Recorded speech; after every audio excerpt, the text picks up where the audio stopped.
ठाकरे बंधूंनी भाजप आणि एकनाथ शिंदे यांच्यावर जोरदार हल्लाबोल केलाय।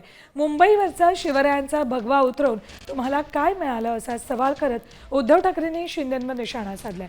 तर आजची राजकीय परिस्थिती पाहायला बाळासाहेब नाहीत हे बरंच झालं असं म्हणत राज ठाकरेंनी भाजप नेत्यांना टोला लगावलाय।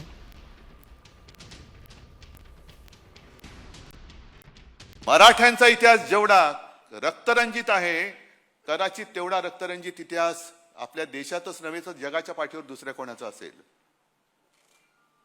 पण त्या रक्तरंजित इतिहासामध्ये पाठीवरचे वार हे जास्त करून गद्दारांनी केलेले आहेत। ह्याचं जास्त शल्य आहे, ह्याचं जास्त दुःख आहे। काय मिळवलं?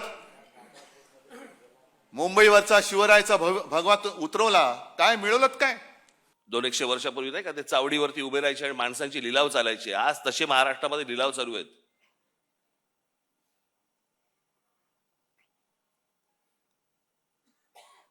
आज अनेक ठिकाणी तुमच्या बाहेरच्या सगळ्या जिल्ह्यांमध्ये कल्याण डोंबिवली असेल, इतर ठिकाणी माझं उद्धव ठाकरे आणि माझं संजय राऊतांची बोलणं झालं। शिसारी आली, शिसारी।